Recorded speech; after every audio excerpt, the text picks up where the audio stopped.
Shalom à tous. Avez-vous déjà remarqué que dans la parole, Elohim fait référence aux choses matérielles et aux choses célestes? Il semble qu'il y ait une complémentarité entre ces deux mondes. Nous avons un corps matériel et un esprit immatériel. Il y a la Jérusalem céleste et la Jérusalem terrestre. Il y a la circoncision du cœur et la circoncision de la chair. Il y a la nourriture matérielle et la nourriture spirituelle. Il y a Yeshua qui est la manifestation matérielle de l'Élohim invisible. On pourrait continuer encore longtemps à énumérer ces deux aspects que l'on trouve systématiquement dans les Écritures. Cependant, il y a aussi la même symétrie pour les choses mauvaises.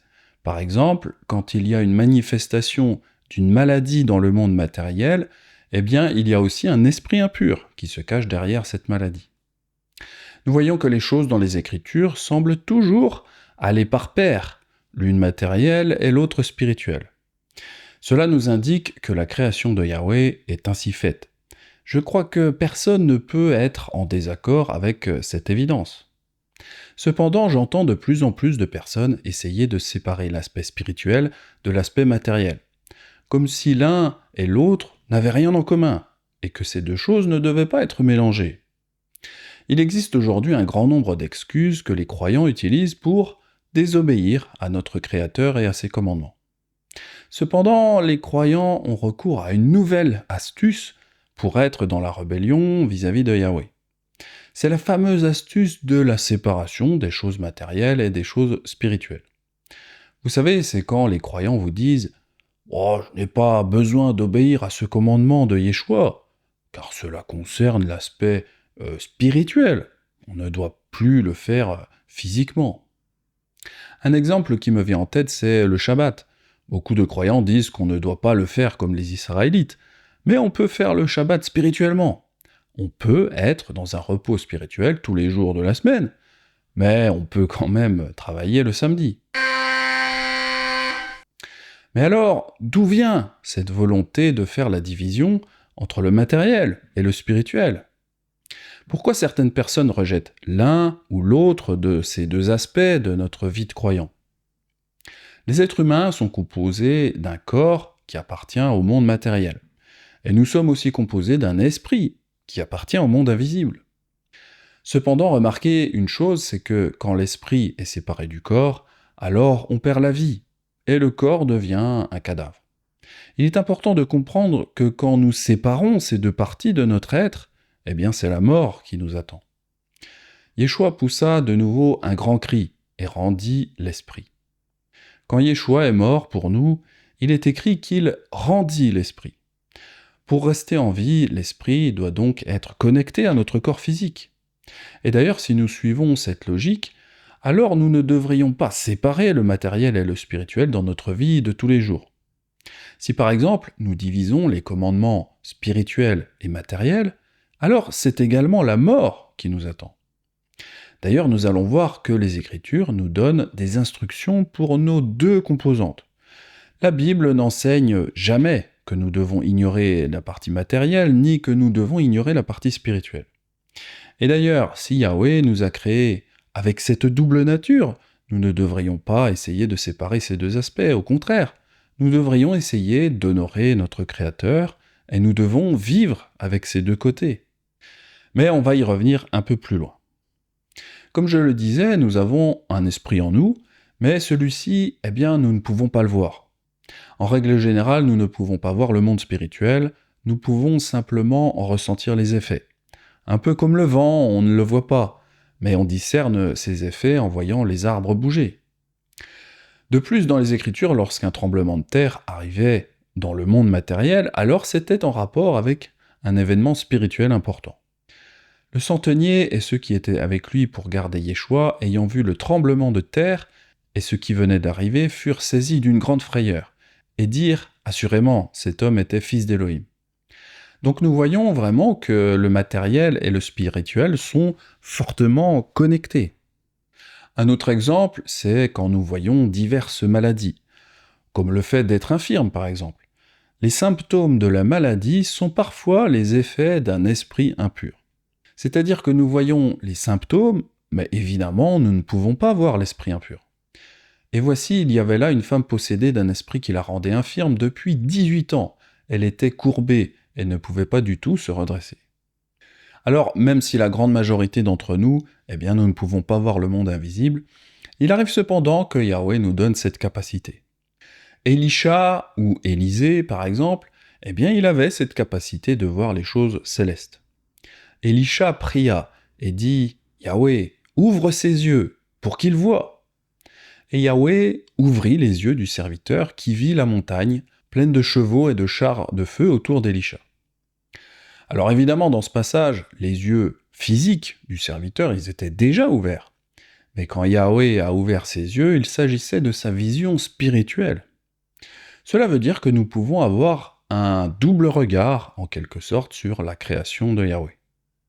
Alors pour ce qui est du monde physique, en général, tout le monde voit avec ses yeux physiques, sauf évidemment ceux qui sont aveugles. Mais malgré que certains soient aveugles, Yeshua pouvait guérir ce problème. Ils se rendirent à Bethsaïda, et on amena vers Yeshua un aveugle, qu'on le pria de toucher. Il prit l'aveugle par la main et le conduisit hors du village. Puis il lui mit de la salive sur ses yeux, lui imposa les mains, et lui demanda s'il voyait quelque chose. Il regarda et dit « J'aperçois les hommes, mais j'en vois comme des arbres, et qui marchent. » Yeshua lui mit de nouveau les mains sur les yeux, et quand l'aveugle regarda fixement, il fut guéri, et vit tout distinctement. Dans ce passage, nous voyons que Yeshua semble faire la guérison en 2 étapes. Certains commentateurs disent que la guérison avait été incomplète parce que l'homme, il n'avait pas assez la foi pour être guéri d'une seule traite. Cependant, nous parlons de Yeshua ici. Pourquoi sa puissance serait-elle limitée ? Certains disent que la puissance de Yeshua dépendait de la foi des personnes autour de lui. Et en général, nous pensons cela parce qu'il y a un verset qui en parle dans les Écritures. Il ne put faire là aucun miracle, si ce n'est qu'il imposa les mains à quelques malades et les guérit. Et il s'étonnait de leur incrédulité. En lisant ces versets, nous pensons que Yeshua n'a pas été capable de faire là des miracles à cause du manque de foi des habitants de cette ville. J'ai toujours cru en cette traduction, mais il y a quelque temps, j'écoutais Justin van Rensburg. Vous savez, c'est ce spécialiste des manuscrits hébreux et araméens récemment publiés. Justin expliquait que la puissance de Yahweh, n'est pas dépendante de notre foi. Et puis il prend l'exemple de Zechariah. Le père de Yohanan Amadbil, il n'a pas cru quand l'ange lui a annoncé la naissance de son fils, car sa femme était stérile. Mais son manque de foi n'a pas empêché le miracle d'arriver. Zechariah a d'ailleurs perdu l'usage de la parole pour avoir douté. Et voici, tu seras muet, et tu ne pourras parler jusqu'au jour où ces choses arriveront, parce que tu n'as pas cru à mes paroles qui s'accompliront en leur temps. Quand Justin a étudié un des manuscrits hébreux de Marc, il a découvert qu'il n'était pas écrit « il ne put faire là aucun miracle », mais il était écrit « il ne voulut pas faire là de miracle ». Lo ratza asot sham shum pele. And he did not want to do any wonder there. Yeshua did not want, or he was not pleased, or he was not willing to do any wonder there because of people's unbelief. It is an insult to Elohim if we do not trust him. But it doesn't mean that he is unable to do miracles if people don't believe. Donc je vous invite à voir sa vidéo sur le sujet, c'est assez intéressant. Mais alors si je vous parle de ce passage du manuscrit hébreu, c'est parce que certains disent que l'aveugle n'a pas été guéri en une seule fois à cause du fait qu'il manquait de foi. Mais nous venons de voir que la puissance de Yeshua ne dépendait pas de la foi des personnes. En réalité, quand les gens manquaient de foi, alors Yeshua ne voulait pas faire la guérison. C'est pas qu'il ne pouvait pas, c'est qu'il ne voulait pas.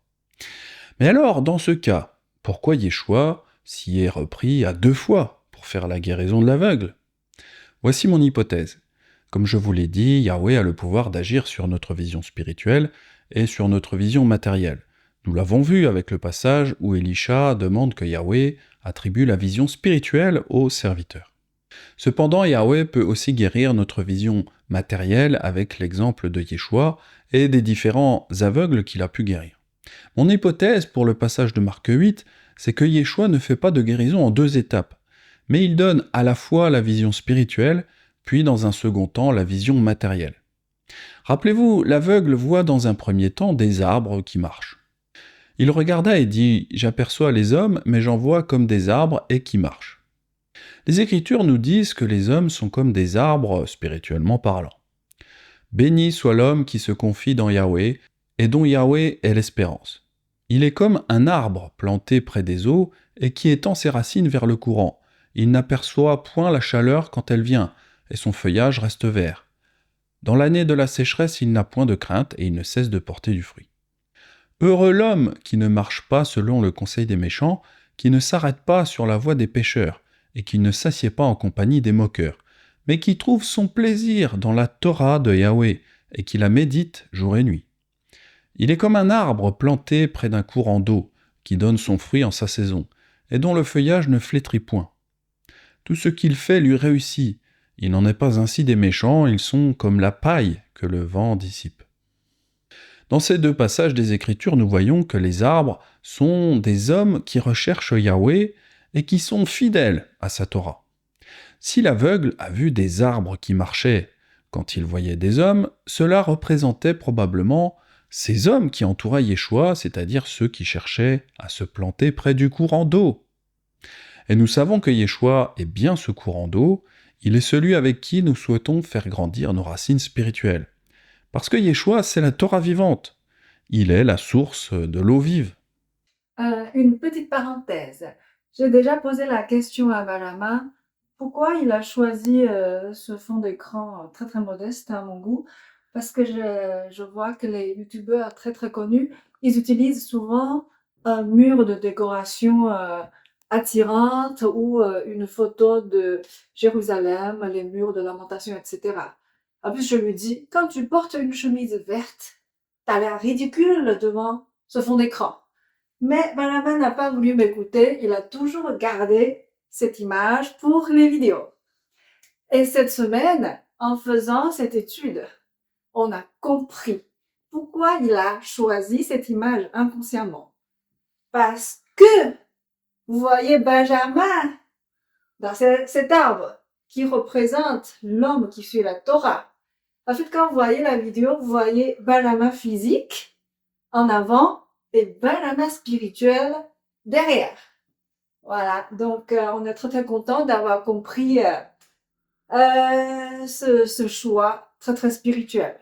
Voilà, merci et bonne étude. Se pourrait-il que cet aveugle ait, dans un premier temps, vu le monde spirituellement, puis qu'il ait, dans un deuxième temps, retrouvé la vue sur le matériel? C'est ma compréhension de ce passage. Comme on le dit parfois, les choses doivent d'abord s'accomplir dans le spirituel pour s'accomplir ensuite dans le matériel. Yeshua nous demande de prier dans ce sens. Que ton règne vienne, que ta volonté soit faite sur la terre comme au ciel. Yeshua nous demande de prier pour que le règne de Yahweh, c'est-à-dire son royaume, s'établisse sur terre, comme c'est déjà le cas dans le ciel. Le Satan est déjà vaincu dans le monde spirituel, mais il est encore le prince de ce monde.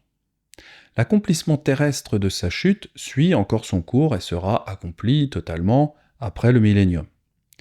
Et le diable qui les séduisait fut jeté dans l'étang de feu et de soufre, où sont la bête et le faux prophète.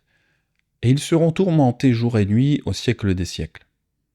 Donc voilà, mon hypothèse, c'est que l'aveugle a d'abord pu utiliser sa vision spirituelle, et il a vu des arbres, puis dans un deuxième temps, sa vision matérielle a été réparée. Cela montre que nous avons en nous cette double nature, et que nous ne devons pas les séparer, car l'une et l'autre sont intimement liées pour le bon fonctionnement de notre corps.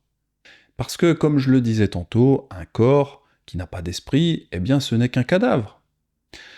Alors dans la Torah, eh bien Yahweh nous donne des commandements qui semblent concerner uniquement le monde physique, et puis d'autres commandements qui semblent concerner le monde spirituel. Et c'est vraiment ça que j'aimerais que les croyants comprennent dans cet enseignement. Le commandement de porter des tzitzit, par exemple, eh bien c'est une action à mener sur nos habits, qui sont faits en tissu. C'est donc un commandement qui semble concerner le monde uniquement matériel. L'interdiction de l'adultère, par contre, nous interdit de convoiter une autre femme, dans le monde matériel évidemment, mais Yeshua nous dit que ce commandement fonctionne également dans notre esprit. Mais moi je vous dis que quiconque regarde une femme pour la convoiter a déjà commis un adultère avec elle dans son cœur. Yeshua nous parle pas de ce qui se passe avec nos yeux, mais de ce qui se passe dans notre cœur. Alors évidemment, il ne parle pas de ce qui se passe dans notre cœur matériel. Il ne dit pas que quelque chose se passe dans le ventricule droit ou dans l'oreillette gauche. Il parle de ce qui se passe dans nos pensées et dans notre esprit. Mais alors vous allez me dire, oui Benjamin, mais pourquoi tu nous parles de commandements qui concernent le matériel et de commandements qui concernent le spirituel? Où est-ce que tu veux en venir? Eh bien, je veux vous faire remarquer que les chrétiens vont volontiers observer le commandement de ne pas convoiter d'autres femmes dans leur esprit. En revanche, vous ne verrez jamais un seul chrétien porter un tzitzit à son vêtement. Mais alors pourquoi? Pourquoi les chrétiens obéissent aux commandements qui concernent l'esprit et désobéissent aux commandements qui concernent le monde matériel? Pourtant, les chrétiens sont des êtres humains comme tout le monde, qui possèdent un corps et un esprit. Pourquoi se contentent-ils seulement d'obéir aux commandements qui concernent leur esprit et rejettent les commandements qui concernent l'aspect matériel? Est-ce que la Bible enseigne ces choses-là? Est-ce que Yahweh a décidé un jour que ces commandements qui concernaient les choses physiques devaient être annulés? Eh bien, il n'y a rien dans les Écritures qui enseigne cela. Ni aucun prophète, Yeshua non plus, ni aucun de ses apôtres n'a jamais enseigné de telles choses. Vous savez, ce découpage en commandements spirituels et en commandements matériels, eh bien c'est un enseignement humain. Sur le site chrétien très connu qui s'appelle God Question, eh bien ils le reconnaissent. Dans cet article, ils affirment que nous devons découper les lois bibliques en lois morales, lois cérémonielles et en lois civiles. Voici ce qu'ils affirment. Les chrétiens ne sont pas soumis aux lois cérémonielles. L'Église n'est pas la nation d'Israël, si bien que nous ne fêtons plus les fêtes commémoratives comme la fête des semaines et la Pâque. Alors ils affirment que les croyants en Yeshua ne doivent plus observer la fête des semaines, c'est-à-dire Shavuot en hébreu, que l'on traduit par la Pentecôte en français. Faisons maintenant un raisonnement par l'absurde. Si l'hypothèse des chrétiens était vraie, alors Yeshua aurait demandé de ne plus observer les lois cérémonielles à ses apôtres. Cependant, comment cela se fait-il que l'apôtre Shaoul ou Paul, les observait encore? Shaoul avait résolu de passer devant Éphèse sans s'y arrêter, afin de ne pas perdre de temps en Asie. Il se hâtait pour être à Yerushalayim si possible pour la fête de Shavuot, c'est-à-dire la Pentecôte. Je resterai néanmoins à Éphèse jusqu'à Shavuot, la Pentecôte. On voit par cette démonstration que Paul, il n'était pas chrétien. Il n'obéissait pas à cette religion. Pire encore, si les apôtres avaient désobéi à cette loi cérémonielle de Shavuot, comme le font les chrétiens modernes, alors ils n'auraient jamais pu recevoir le Saint-Esprit. Le jour de Shavuot, ils étaient tous ensemble dans le même lieu. Ils furent tous remplis du Saint-Esprit et se mirent à parler en d'autres langues, selon que l'Esprit leur donnait de s'exprimer. De même, les chrétiens disent qu'il ne faut plus pratiquer la Pâque. Si bien que nous ne fêtons plus les fêtes commémoratives comme la fête des semaines et la Pâque. Pourtant, comme la fête de Shavuot, Shaoul nous demande encore d'observer cette fête de Pâques. Faites donc disparaître le vieux levain, afin que vous soyez une pâte nouvelle, puisque vous êtes sans levain, car le Messie, notre Pâques, a été immolé pour nous. Célébrons donc la fête, non avec du vieux levain, ni avec un levain de malice et de méchanceté, mais avec les pains sans levain de la sincérité et de la vérité. Nous voyons vraiment un énorme décalage entre les chrétiens modernes et les premiers disciples de Yeshua. Leurs enseignements, n'ont plus aucun rapport. C'est vraiment deux doctrines très différentes. Les premiers disciples de Yeshua le Nazaréen faisaient encore les lois cérémonielles, mais les chrétiens ont aboli ces commandements par la suite. D'ailleurs, si vous souhaitez comprendre la nuance entre les Nazaréens et les chrétiens, je vous invite à regarder la vidéo « Pourquoi Nazaréen et pas chrétien ?» Alors, pour résumer, on peut dire que les lois morales sont celles qui concernent les choses spirituelles, et les lois cérémonielles et civiles sont celles qui concernent des choses un peu plus matérielles.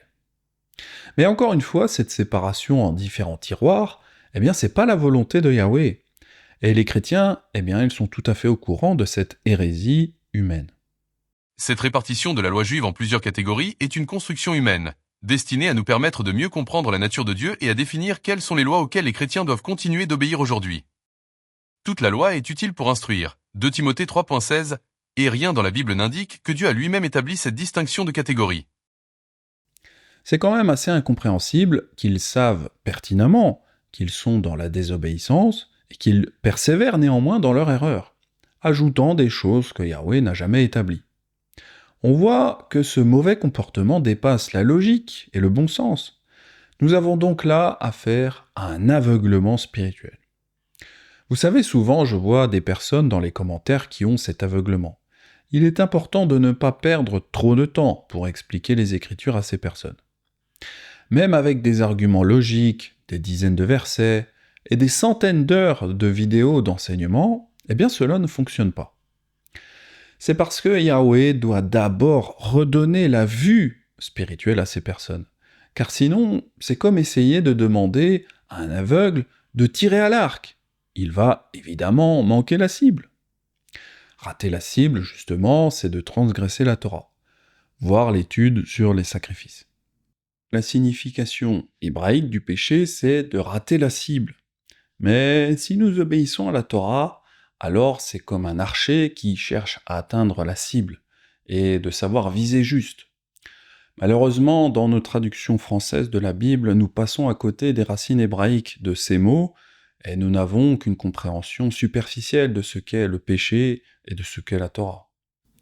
Vous savez, si quelqu'un aime le péché, c'est-à-dire rater la cible, eh bien, il va tout faire pour désobéir à la loi divine, et il va se salir encore, comme le dit Yohanan ou Jean dans l'Apocalypse. Que l'inique pratique encore l'iniquité, et que celui qui est sale se salisse encore, et que celui qui est juste soit encore justifié, et que celui qui est saint soit encore sanctifié. Voici, je viens bientôt et j'apporte avec moi ma rémunération. Je la discernerai à chacun selon ses œuvres. Moi je suis l'Aleph et le Tav, le commencement et la fin, le premier et le dernier. Bienheureux ceux qui pratiquent ces commandements, afin qu'ils aient droit à l'arbre de la vie, et qu'ils entrent par les portes dans la ville. D'ailleurs, nous verrons plus loin quelles sont ces portes pour entrer dans la ville. Yohanan explique bien que la pratique de ces commandements représente celui qui se sanctifie, et ceux qui désobéissent aux commandements sont ceux qui pratiquent l'iniquité. Quiconque pêche transgresse la Torah, et le péché est la transgression de la Torah. Alors j'aime beaucoup parler du site chrétien God Questions, parce que, eh bien, il faut dénoncer le fait qu'ils entraînent des tas de personnes à pratiquer l'iniquité. Ce sont des aveugles qui entraînent les autres à manquer la cible. Dans un autre article, il parlait justement de l'homme aveugle que guérit Yeshua en 2 étapes. Alors dans cet article, ils disent ne pas comprendre pourquoi l'homme a vu des arbres qui marchaient. Comme Jésus n'explique pas, et que Marc ne nous donne pas d'indications supplémentaires, nous ne pouvons pas savoir avec certitude pourquoi l'homme n'a d'abord vu que des arbres qui marchent. Je trouve que ce qu'ils expliquent montre quelque chose d'intéressant. Cela montre justement leur aveuglement spirituel. Nous avons vu que les chrétiens ne pratiquent pas les commandements qu'ils pensent être trop matériels. Ils ne mettront jamais de tzitzit sur leurs vêtements, par exemple, car ils ne voient pas d'intérêt spirituel dans cette action. Quand Yeshua a guéri un aveugle, les chrétiens ont vu une guérison dans le monde matériel. Point final. Ils n'ont pas vu la dimension spirituelle de la guérison. C'est pourquoi ils n'ont pas compris que l'homme avait vu dans le monde spirituel en voyant les arbres marcher. Rappelez-vous de ce que le psaume 1 nous disait. Mais dont la volonté est attachée à la Torah de Yahweh, et qui médite cette Torah le jour et la nuit. Il est comme un arbre planté près d'un courant d'eau qui donne son fruit en sa saison, et dont le feuillage ne flétrit point. Tout ce qu'il fait lui réussit. Nous savons que les chrétiens ne suivent pas toute la Torah, et ils ne peuvent donc pas comprendre ce que représentent ces arbres que l'aveugle a vus. Parce qu'il faut suivre la Torah pour devenir un arbre spirituel. Pour reprendre l'exemple des tzitzit, les chrétiens se demandent comment un morceau de tissu pourrait leur apporter un bénéfice, sur le plan spirituel. Ce n'est qu'un objet, ils se disent peut-être que cela ne change rien dans leur spiritualité. Mais qu'en savent-ils? Ont-ils reçu la vision spirituelle qu'Élisée avait transmise aux serviteurs qui avaient vu l'armée céleste? Ont-ils vu ce qui se passe dans le monde invisible lorsque nous portons des franges à nos vêtements? Elle s'approcha par derrière et toucha le tzitzit du vêtement de Yeshua. Au même instant, la perte de sang s'arrêta. C'est justement ce modeste morceau de tissu qui a donné la foi à cette femme d'être guérie. Est-ce que cette guérison miraculeuse se serait produite de la même façon si Yeshua n'avait pas obéi à ce commandement qui semble uniquement matériel? Yahweh nous donne des commandements matériels sans toujours nous expliquer les implications dans le monde invisible. Mais justement, ne pas obéir à ces commandements qui nous semblent uniquement matériels, eh bien c'est un manque de foi. Et justement, la foi, c'est de croire des choses qu'on ne voit pas. Or, la foi est l'assurance des choses qu'on espère, la conviction de celles qu'on ne voit pas. Justement, la foi, c'est de croire dans le monde céleste sans pour autant le voir. De plus, c'est contradictoire puisque aucun chrétien moderne n'était là pour assister à la mort et à la résurrection de Yeshua. Pourtant, ils y croient tous.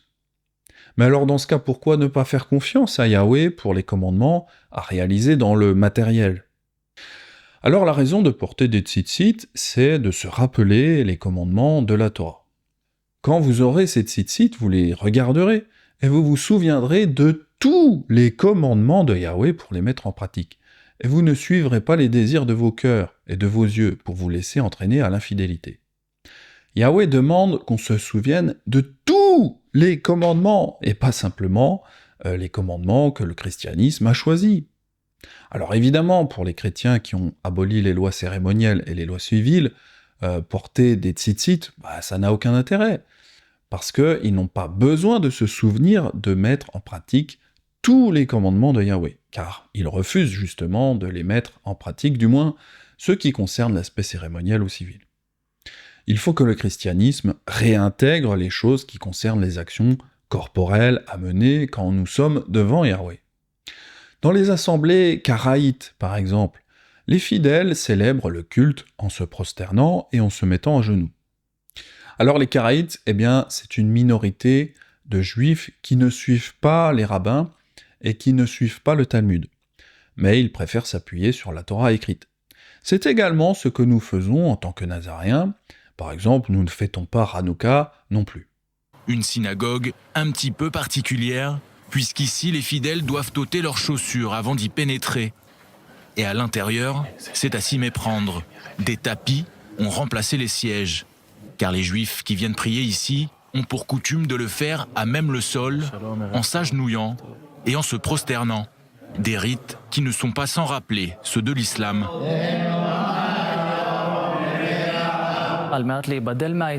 Aux alentours de 700 ans après Jésus-Christ, pour se différencier de l'islam, le judaïsme rabbinique a décidé de ne pas continuer à prier comme les musulmans et que la prière se ferait donc désormais de façon assise et plus en se prosternant. Bienvenue dans l'une des 10 communautés juives karaïtes que compte Israël, un courant du judaïsme reconnu par l'État qui s'oppose pourtant au courant rabbinique. Alors que ce dernier domine largement le judaïsme depuis plusieurs siècles, les juifs karaïtes auraient représenté jusqu'à 40% de la population juive mondiale jusqu'au Xe siècle de notre ère. C'est à partir de là qu'ils ont commencé à être considérés comme des hérétiques par les rabbins, qui ont cherché à les exclure de la communauté juive. Les juifs karaïtes ne représentent plus qu'aujourd'hui que quelques dizaines de milliers de fidèles, dont l'immense majorité se trouve ici, en Israël. Les juifs karaïtes ne basent en effet leur foi que sur la loi écrite, telle que la Torah l'a décrit. Selon la loi rabbinique, même si ton rabbin te dit que noir c'est blanc, tu dois lui dire amen. Le judaïsme karaïte se base sur l'idée que le bien se trouve dans la Torah et qu'il n'y a pas besoin de se fier à l'opinion d'un autre. De son côté, le judaïsme rabbinique accorde davantage d'importance à la loi orale. Une loi orale interprétée par des hommes qui n'a donc rien de divin, selon le judaïsme karaïte. On peut tout à fait considérer le judaïsme karaïte comme le judaïsme originel, qui conserve les premières traditions du peuple d'Israël depuis toujours, jusqu'à aujourd'hui, Le judaïsme karaïte, c'est en fait le diamant dans la couronne. Alors que la plupart des juifs du monde entier célèbrent cette semaine Hanouka, la fête des Lumières, les juifs karaïtes n'allumeront pas de bougies cette année encore, puisque Hanouka est une fête d'institution rabbinique qui n'est mentionnée à aucun moment dans la Torah. Alors, d'après cette vidéo, les juifs rabbiniques ont arrêté de se mettre à genoux car cela ressemblait trop aux musulmans. Nous les Nazaréens, nous devons également nous prosterner car Yeshua le faisait lorsqu'il priait. Puis il s'éloigna d'eux à la distance d'environ un jet de pierre. Et s'étant mis à genoux, il pria. De même, les apôtres se mettaient à genoux pour prier. Képha fit sortir tout le monde et se mit à genoux et pria. Alors beaucoup de gens vont me dire « Benjamin, il n'y a pas de commandement dans la Torah qui nous demande de nous prosterner. » Mais la prosternation de notre corps matériel, nous aide, elle aide notre esprit à se mettre dans une attitude d'adoration. C'est un nouvel argument qui démontre l'importance du corps matériel sur les choses spirituelles. Les deux sont donc totalement interconnectés. Dans les églises chrétiennes que j'ai fréquentées, je n'ai jamais vu de gens se mettre à genoux ou de personnes se prosterner comme ça devant Yahweh. C'est possible que les chrétiens ont peut-être peur de ressembler aux musulmans, comme les juifs rabbiniques. Quand j'ai vu des gens chanter des cantiques, il n'y avait pas d'adoration avec le corps, mais c'était uniquement dans l'esprit. Les gens restaient debout ou assis lors de ces moments de prière et de louange. Mais pour les Hébreux et certains Juifs, le mot adoration veut dire prosternation. D'ailleurs, dans l'Alliance renouvelée, c'est le mot proskuneo qui est traduit soit par adorer, soit par se prosterner. Ce double usage d'un même mot est très significatif de nos deux aspects.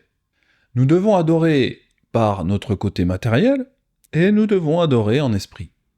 Le fait qu'il n'y ait pas deux mots différents nous indique que le mot proskuneo intègre en lui les deux aspects, matériel et spirituel. C'est un deux en un petit peu comme les shampoings. Le christianisme, malheureusement, reste dans son attitude de séparer les actions matérielles et spirituelles. Alors pour le moment, comme vous le savez, nous n'avons pas d'assemblée nazaréenne, et donc nous ne faisons pas de culte ensemble. Mais si Yahweh nous permet de nous rassembler un jour, je mettrai un point d'honneur à restaurer la prosternation, car c'est avec notre corps que nous devons adorer également, un peu à la manière des juifs karaïtes. D'ailleurs, cette dénomination juive est une doctrine qui est assez proche de la nôtre, sauf évidemment qu'ils sont encore aveuglés par rapport à Yeshua leur Mashiach. Ils ne l'ont pas encore reconnu pour la plupart d'entre eux, mais cela viendra en son temps, le temps de Yahweh. Bon, nous venons de parler du mauvais comportement des chrétiens, qui ignorent totalement la partie physique des commandements de Yahweh. Cependant, une autre dérive existe, c'est celle de se focaliser sur l'aspect matériel des commandements. Malheur à vous, scribes et pharisiens hypocrites, parce que vous payez la dîme de la menthe, de la nette et du cumin, et que vous laissez ce qui est plus important dans la Torah, la justice, la miséricorde, la fidélité. Et c'est là ce qu'il fallait pratiquer sans négliger le reste. Ce verset pourrait résumer à lui tout seul cet enseignement que je vous fais aujourd'hui. Yeshua nous explique que les pharisiens se focalisaient sur les commandements matériels et laissaient de côté les commandements qui étaient davantage spirituels ou moraux. Aujourd'hui, les pharisiens modernes, ce sont les juifs rabbiniques et certains croyants en Yeshua. Donc ce comportement existe encore aujourd'hui. Si vous lisez Matthieu 23, vous verrez que Yeshua s'adressait surtout à ce type de croyants à l'époque. C'est pourquoi il insistait sur le côté spirituel des commandements. Par exemple, Yahweh nous demande de ne pas commettre de meurtre, donc de ne pas détruire le corps matériel du prochain. Mais évidemment, ce commandement est aussi valable sur le plan spirituel, car nous pouvons tuer avec des mots et des insultes. Mais moi je vous dis que quiconque se met en colère contre son frère sans cause sera punissable par le tribunal, et celui qui dira à son frère « Raka », homme de rien, sera punissable par le conseil, et celui qui lui dira « fou » sera punissable par la géhenne du feu. Évidemment, quand Yeshua insiste sur le côté spirituel, il n'annule pas pour autant le côté physique du commandement de ne pas tuer. Mais il essaye de remettre l'équilibre entre le côté charnel et le côté spirituel, car nous sommes souvent déséquilibrés d'un côté comme de l'autre. Pour synthétiser, on peut dire que les chrétiens se focalisent sur les commandements on va dire un peu plus spirituels, et ignorent les commandements matériels. Et les Juifs, quant à eux, se focalisent davantage sur les commandements matériels et négligent parfois les ordonnances plus importantes, notamment celles qui concernent les choses un peu plus spirituelles. Alors évidemment, je ne dis pas que tous les Juifs et tous les chrétiens agissent comme cela, il existe des exceptions, mais je veux parler de la tendance majoritaire que l'on observe sur le terrain. Alors cette mentalité chrétienne de tout spiritualiser n'existait pas encore à l'époque de Yeshua. C'est pourquoi il est important d'en parler aujourd'hui. Mais je trouve que la déclaration de Yeshua est tout de même prophétique, parce qu'à la fin du verset, il dit qu'il faut pratiquer les aspects moraux des commandements, et il ajoute « sans négliger le reste ». Et évidemment, c'est précisément ce que font les chrétiens, ils négligent le reste, à savoir les commandements matériels, comme le Shabbat, les tzitzit, les interdits alimentaires, etc. Alors dans différentes études, nous avons déjà expliqué que les chrétiens représentent la maison d'Éphraïm. En effet, le peuple de Yahweh, qu'on appelle Israël, eh bien ce ne sont pas uniquement les Juifs. Les prophéties nous disent que Yahweh veut rassembler tout Israël à la fin des temps. Ainsi parle Adonai Yahweh. Voici, je prendrai le bois de Yosef, c'est-à-dire les chrétiens, qui est dans la main d'Éphraïm, et les tribus d'Israël qui lui sont associées. Je les joindrai au bois de Juda, les Juifs, et j'en formerai un seul bois, en sorte qu'il ne soit qu'un dans ma main. Ce passage d'Ézéchiel 37 est évidemment central si nous voulons participer au rassemblement des deux maisons d'Israël. C'est un peu la raison d'être de cet enseignement qui a pour but de montrer les deux extrêmes. Les chrétiens qui spiritualisent tout à l'extrême, et les juifs qui ont tendance à trop s'attacher aux choses matérielles, comme la longueur de leur tzitzit au centimètre près, par exemple. Très peu de chrétiens ont conscience qu'ils font partie d'Israël, et qu'ils sont prophétiquement les 10 tribus perdues de la maison d'Éphraïm. C'est peut-être aussi pour cette raison qu'ils ne s'attachent pas encore aux commandements cérémoniels. Les chrétiens de God Question ne sont pas du tout au courant qu'ils sont greffés à Israël par Yeshua. L'Église n'est pas la nation d'Israël. Ils n'ont pas encore compris que Yeshua est venu pour eux. Yeshua est venu pour les chercher parmi les nations. Yeshua répondit, « Je n'ai été envoyé qu'aux brebis perdues de la maison d'Israël, Éphraïm. » La plupart des chrétiens rejettent violemment leur identité israélite, car beaucoup pensent qu'il faut absolument être génétiquement juif pour faire partie d'Israël. L'a priori classique, c'est que Israël égale Juda égale juif. En réalité, les Écritures nous parlent des deux maisons d'Israël. La maison de Juda, qui sont les Juifs, plus quelques Benjaminites et Lévites, et puis vous avez la deuxième maison, c'est la maison d'Éphraïm, qui sont prophétiquement les chrétiens. Les chrétiens modernes, malheureusement, n'ont aucune idée de qui ils sont. D'ailleurs, si vous voulez en savoir plus sur les deux maisons d'Israël, courez voir mes 2 études sur ce sujet. Les 2 maisons d'Israël dans le Nouveau Testament et la vidéo sur les 2 maisons d'Israël. D'ailleurs, si les chrétiens n'appartiennent pas à Israël, alors pourquoi continuent-ils à lire les Écritures ? En effet, dans la Bible, les apôtres de Yeshua ne s'adressent pas à nous en tant que chrétiens, ils nous parlent comme faisant partie des tribus d'Israël. Yaakov, serviteur d'Élohim et du maître Yeshua Mashiach, aux 12 tribus qui sont dans la dispersion, la diaspora. Shalom. Si la Bible ne s'adresse qu'à Israël, alors pourquoi les chrétiens continuent-ils à lire ce livre, s'ils considèrent qu'ils ne sont pas Israël ? Ce que nous devons remarquer, c'est que la Bible ne s'adresse pas aux chrétiens, mais aux 12 tribus d'Israël. Cela peut sembler déroutant qu'un apôtre ignore totalement les chrétiens et parle uniquement aux Israélites. L'apôtre Képha, ou Pierre, eh bien il s'adresse également à ceux des 10 tribus qui sont allés dans la dispersion, les qualifiant d'étrangers. Képha, apôtre de Yeshua Mashiach, à ceux qui sont étrangers et dispersés dans le Pont, la Galatie, la Cappadoce, l'Asie et la Bithynie. Nous pouvons donc maintenant comprendre pourquoi dans Apocalypse chapitre 7, ce ne sont pas les chrétiens qui sont scellés et protégés du mal de la grande tribulation, mais ce sont les 12 tribus d'Israël. Et j'entendis le nombre de ceux qui avaient été marqués du sceau, 144 000 de toutes les tribus des fils d'Israël. Nous pouvons également comprendre pourquoi dans Apocalypse chapitre 21, lorsque la ville de Jérusalem renouvelée descend du ciel, il n'y a pas de porte pour les chrétiens. Il y avait une grande et haute muraille, elle avait 12 portes, et sur les portes 12 anges, et des noms écrits, ceux des 12 tribus des fils d'Israël. Au contraire, il n'y a que des portes pour les 12 tribus d'Israël. La Bible ne parle pas des chrétiens, mais elle parle de la maison d'Éphraïm, qui doit revenir pour entrer dans Israël. Donc si vous n'avez pas encore compris votre identité, je vous conseille vivement d'aller voir les enseignements sur les deux maisons d'Israël. Parce que l'Apocalypse, eh bien, elle ne parle pas des chrétiens, mais bien des Israélites, qu'ils soient juifs ou ephraimites. Enfin bref, la division entre les juifs et les chrétiens est quelque chose qui est très complexe. Il y a plusieurs raisons de cette division, mais ici dans cet enseignement, on se concentre sur le sujet du matériel et du spirituel. Ces deux aspects qui ne doivent pas être déconnectés. Pour vous donner un exemple, je vais vous lire un commentaire que j'ai eu sous ma vidéo sur les pains sans levain. Shalom, pour ma part, je comprends que le levain dont il est question en 1 Corinthiens 5 est une parabole, alors où commence-t-elle et où finit-elle? La Bible d'André Chouraki traduit de cette façon, 1 Corinthiens 5. Éliminez le vieux levain, pour être une pâte neuve comme ce que vous êtes. Des azim car notre Pessar a été sacrifié, le Messie, de sorte que nous fêtions, non pas avec du vieux levain, non avec le levain de malice et de crime, mais avec les azim de la sincérité et de la vérité. Si nous sommes les azim spirituels, devons-nous manger des azim matériels? Cette femme semble sous-entendre que la fête des pains sans levain est à comprendre au sens spirituel. Mais elle ne comprend pas que c'est aussi une célébration à faire pour notre corps matériel également. Elle tombe donc dans ce faux raisonnement dans lequel beaucoup d'entre vous tombent, à savoir de séparer le spirituel et le matériel.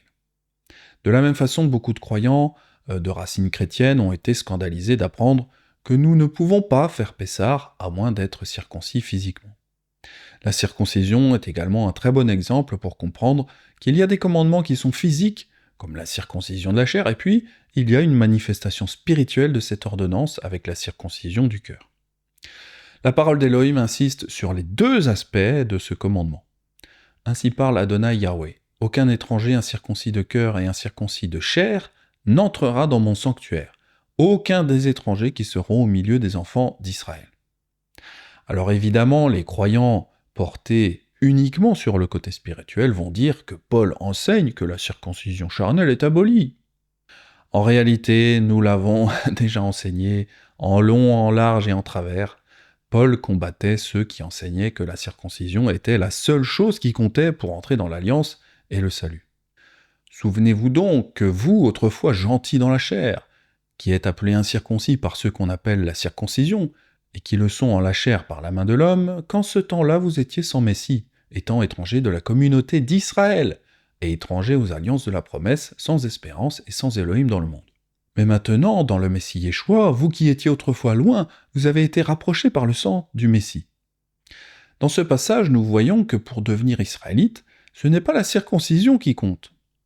Il faut comprendre que Shaoul se battait contre ceux qui étaient dans cette attitude de s'appuyer sur le côté matériel, donc sur le côté physique ou génétique de leur chair pour faire partie d'Israël. Donc Shaoul insistera lourdement pour dire que la circoncision charnelle n'était pas ce qui nous fait entrer dans le salut, mais c'est la foi dans le Messie Yeshua qui nous fait devenir israélites. Shaoul nous dit que sans Yeshua, nous sommes étrangers de la communauté d'Israël, mais que grâce à son sang, nous entrons dans l'alliance et dans les promesses faites à la maison d'Éphraïm et à la maison de Juda.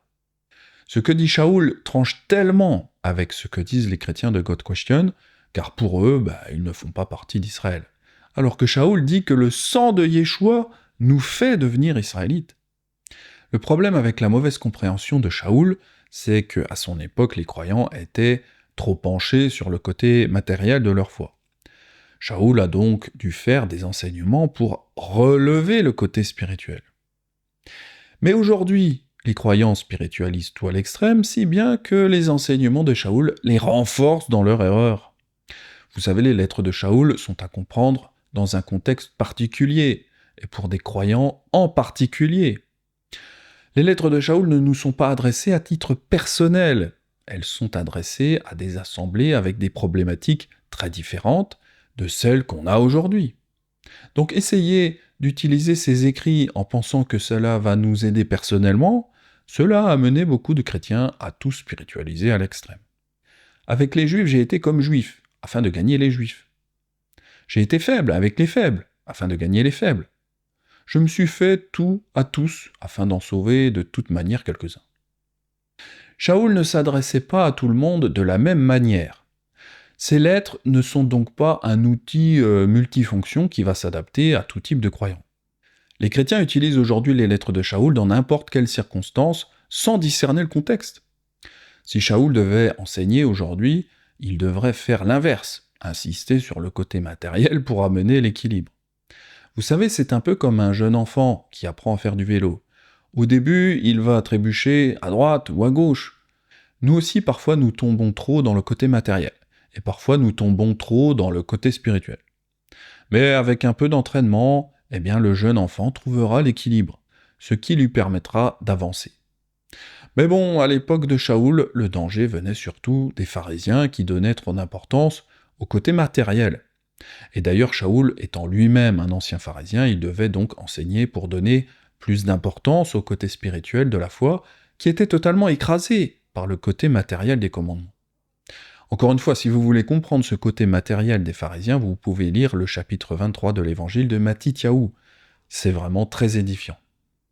Cependant, nous savons et nous voyons que Shaoul était à la fois dans le spirituel et à la fois dans le matériel. Il ne disait pas que la circoncision charnelle était interdite. D'ailleurs, nous voyons dans Actes 16.3 que Shaoul, il a circoncis lui-même Timothée. Cela prouve bien qu'il n'était pas opposé à la circoncision physique, du moment qu'elle n'était pas pratiquée dans un but d'appartenir à Israël ou d'entrer dans le salut. Ce commandement de la circoncision reste une chose à laquelle nous devons toujours obéir, parce que c'est une alliance abrahamique, éternelle, qu'on soit israélite ou non d'ailleurs. Ce pacte que je fais avec vous sera marqué dans votre chair, comme le signe de l'alliance éternelle que je fais avec vous.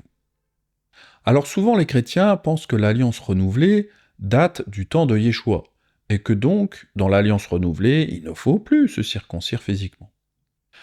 Alors, nous avions déjà expliqué que c'est Moïse qui a reçu la nouvelle alliance dans le livre du Deutéronome. D'ailleurs, c'était un pasteur chrétien qui nous avait enseigné tout cela. Les chrétiens parfois s'imaginent que la circoncision du cœur est quelque chose de nouveau, et que les Hébreux ne la connaissaient pas. Les chrétiens pensent que la circoncision du cœur ne concerne que les non-juifs, mais en réalité la Torah parle déjà de cet aspect, ce n'est donc pas une nouveauté de l'alliance renouvelée. Vous circoncirez donc votre cœur, vous n'endurcirez plus votre cou. Yahweh avait déjà ordonné d'obéir aux deux aspects du commandement de la circoncision. Yahweh veut qu'on soit circoncis à la fois dans notre cœur, donc dans le côté spirituel, mais il veut qu'on soit également circoncis dans notre chair. Yahweh a donné la nouvelle alliance à Moshe, avant l'entrée en terre promise. Mais nous voyons qu'après cette nouvelle alliance, la circoncision de la chair était encore en vigueur, du temps de Yehoshua, le successeur de Moshe. Ce sont leurs enfants qu'il a établis à leur place. Et Yehoshua les circoncis car ils étaient incirconcis, parce qu'on ne les avait point circoncis pendant la route. Encore une fois, Yahweh ne demande jamais de séparer le spirituel et le charnel. Je le rappelle, mais un corps sans son esprit, c'est la mort assurée. Yahweh nous donne au contraire la vie, et cela passe par le spirituel comme par le matériel. Alors maintenant, je voudrais parler d'un petit détail intéressant qui s'est passé la semaine dernière. Vendredi dernier, j'ai dit à ma femme, voilà, j'ai fini d'écrire mon étude sur le matériel et le spirituel, et puis quelques heures après, quelqu'un m'informe qu'un youtubeur a posté une vidéo pour attaquer la doctrine nazaréenne. Donc j'ai regardé la vidéo, et c'était une vidéo pour contredire plusieurs de mes enseignements, notamment sur les sujets de la circoncision, des sacrifices, et également sur le nom des Nazaréens. Mais le plus surprenant, c'était que l'argument central de la vidéo de ce youtubeur, c'était justement en rapport avec l'étude que je venais de terminer. Celle que vous êtes en train de regarder, donc grosse coïncidence. C'est comme si mon étude était, d'une certaine façon, destinée à cette personne. Comme je l'avais déjà dit, dans la Nouvelle Alliance, nous sommes dans la continuité de l'Ancienne Alliance où nous sommes dans la dimension spirituelle. Donc, la circoncision continue bel et bien dans la Nouvelle Alliance, mais seulement dans sa dimension spirituelle. La fête de Pessah continue dans la Nouvelle Alliance, mais seulement dans sa dimension spirituelle que Dieu préfère. Et la fête de Pentecôte dans sa dimension spirituelle. La fête de Sukkot continue, mais dans sa dimension spirituelle. L'observation du Shabbat, qui est le samedi, continue, mais seulement dans sa dimension spirituelle que Dieu préfère. Donc, toute loi de la Torah n'a jamais été abolie par les apôtres ni les docteurs, mais seulement nous sommes dans sa dimension spirituelle. Donc, c'est la compréhension sur la loi spirituelle de Dieu qui cause problème aux Juifs messianiques, aux Juifs eux-mêmes et aussi aux Nazaréens qui ont été contaminés par toutes ces erreurs de compréhension sur la loi perpétuelle de Dieu qui ne supprime rien mais qui continue dans sa dimension spirituelle. Donc il explique que Dieu préfère la dimension spirituelle de la loi, et donc qu'on ne doit plus faire les commandements dans leur dimension matérielle, mais uniquement spirituelle. Bref, il tombe dans le piège du christianisme que je viens de vous exposer, c'est-à-dire qu'il spiritualise toute la Torah à l'extrême. J'avais déjà fait une vidéo pour avertir les jeunes hommes de ne pas enseigner trop tôt.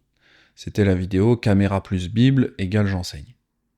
C'est en effet un grand drame quand les jeunes font cela, que ce soit pour eux-mêmes, mais pour ceux qui les écoutent. Des catastrophes dans le monde invisible arrivent et ils ne se rendent pas compte de ça. Je vous demande donc de prier pour que ce jeune homme se repente de son enseignement déconnecté des Écritures. Parce que c'est très grave de faire ce qu'il fait. Je dois aussi ajouter que le titre de sa vidéo est faux. Pire erreur des juifs nazaréens dans le christianisme. Alors en effet, je ne suis pas un juif nazaréen, mais un israélite nazaréen. D'ailleurs, j'avais fait une vidéo pour expliquer justement pourquoi nous ne nous attachons pas à notre chair, ou alors on ne s'attache pas à notre appartenance tribale. Donc allez voir la vidéo, c'est vraiment très instructif. D'ailleurs, en regardant un petit peu la chaîne YouTube de ce jeune homme, j'ai pu constater que, eh bien, même s'il spiritualise tout à l'extrême concernant la loi divine, eh bien, d'un autre côté, il fait énormément de vidéos qui concernent sa couleur de peau. Alors, il a fait la vidéo « Si les Juifs sont noirs », etc. Après, j'ai vu une vidéo « Melchisédek, sacrificateur noir ». Ensuite, il y a la vidéo « 6 preuves que David et Salomon sont des noirs ». Après, j'ai vu la vidéo « Si les Hébreux sont noirs ». Et puis encore une vidéo « Moïse était un Hébreu noir ». Enfin bref, on voit vraiment que ce youtubeur fait une obsession sur la couleur de peau, alors que l'important, comme je le répète souvent, c'est pas notre chair, mais c'est notre foi, donc notre cœur de disciple. Donc voilà, on voit vraiment un déséquilibre, il spiritualise complètement la loi divine, mais il ramène chaque personnage biblique à sa couleur de peau, donc au monde physique, alors que l'important, c'était que les patriarches avaient la véritable foi. Yahweh aime toutes les couleurs de peau, pourvu qu'on ait la foi et qu'on lui soit fidèle. J'avais déjà fait une vidéo pour parler de ce problème de race et de religion, si jamais cela vous intéresse. Bon, je vais m'arrêter là pour cet enseignement sur le matériel et le spirituel. Voilà, j'espère que cet enseignement ouvrira vos yeux spirituels sur les commandements de la Torah, parce que beaucoup d'entre vous sont encore aveugles. Soit vous focalisez trop sur les choses spirituelles, soit vous vous accrochez trop aux détails matériels et vous laissez de côté les choses qui concernent le spirituel.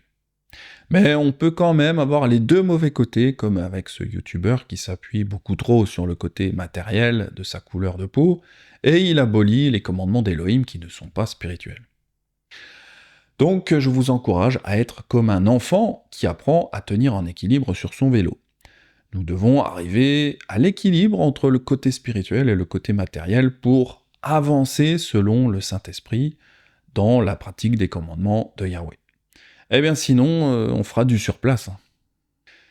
Voilà, soyez bénis et à bientôt si Yahweh le permet. C'était Benjamin. Shalom à tous.